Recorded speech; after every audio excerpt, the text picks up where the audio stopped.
Thank you, Mr. Chairman. Gentlemen, thank you for your testimony today. Mr. Secretary, I want to compliment you. You've been one of the voices that's put it pretty bluntly about the challenges with China, and we need to be ready actually for a war with China if they choose to do so. So I appreciate your directness on that. Let me ask, this is a tough question for all of you. General, it's a tough question for you. The president talks a big game on the challenges, and then 4 years in a row he puts forward a inflation-adjusted cuts to the Department of Defense. 4 years in a row. That's the Biden legacy. Now, he always expects us to boost it up. The left wing of his party doesn't like defense spending, so they, double-digit increases in every other federal agency. I think this year's $7.5 trillion. But once again, the Biden administration, the commander-in-chief, says, nope, you guys get a cut. Shrinking the Army, shrinking the Navy, shrinking the Marine Corps. This budget right now does that. I don't think it shrinks the Air Force. But do you think inflation-adjusted cuts to the Department of Defense is what Xi Jinping and Putin should be seeing? I mean, is that how you prepare for war or enhance deterrence, by cutting you guys?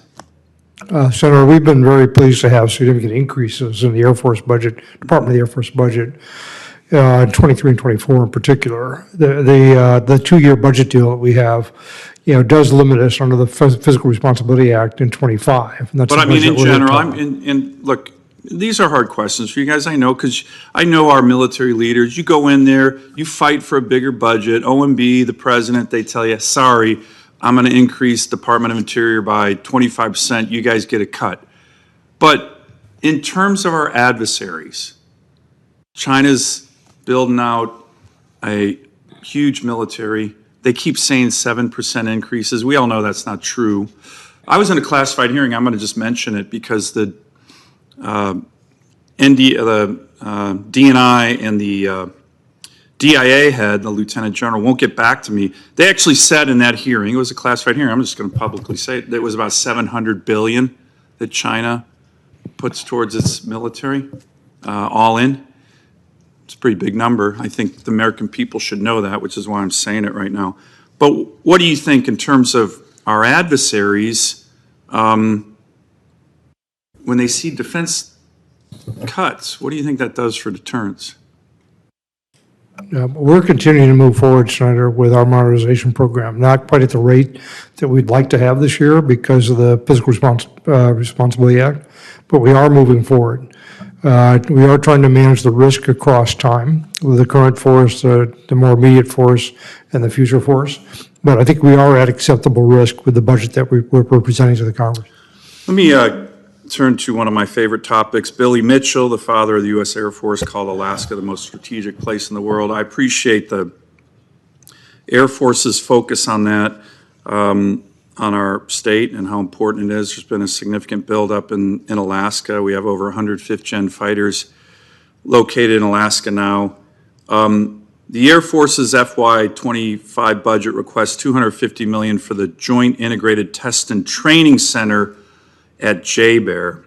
This represents a significant new training capability in how it will enable the Air Force to plug into live fire exercises at JPark, probably the most advanced training range in the world, to give pilots across the U.S.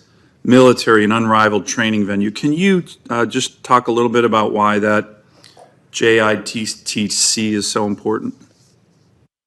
But that's to you, General, as well. Yeah, Senator, I'll start by saying it's like many of our sort of fifth-generation capable test and training centers. It's providing the opportunity to test advancements in a synthetic environment in ways you couldn't actually do it in the physical environment. But with this increase, we are able to look at the models for how we believe that the threat is going to act. We take these models, we can validate them in the JPark, which is like the integration of these two between the live environment and the synthetic environment. It allows you to test some hypotheses in maybe a place where you wouldn't want the adversary to see you in open air.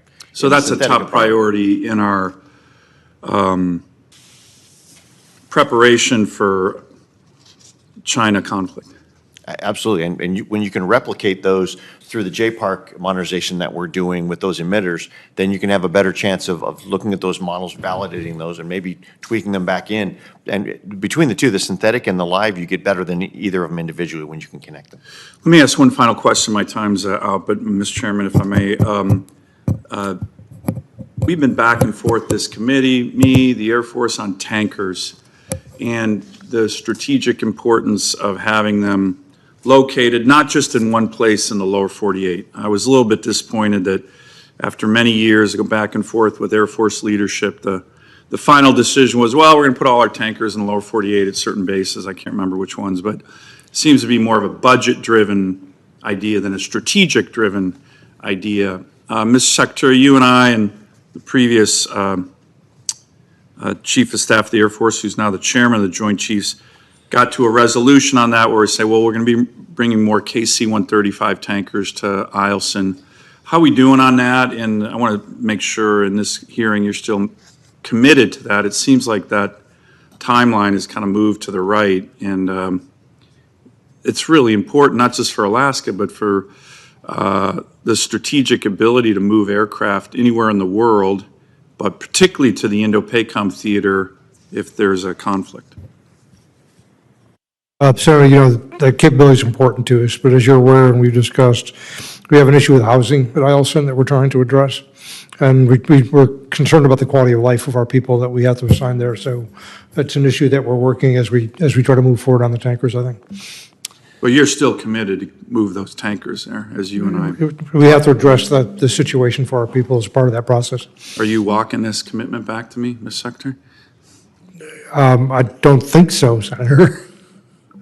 Okay, you've committed to this to me like several times, so this is a little concerning. We're going to work on the housing issue, but can I just get a commitment again? I got it from he's the Chairman of the Joint Chiefs now, to be 4 KC-135s at Eielson.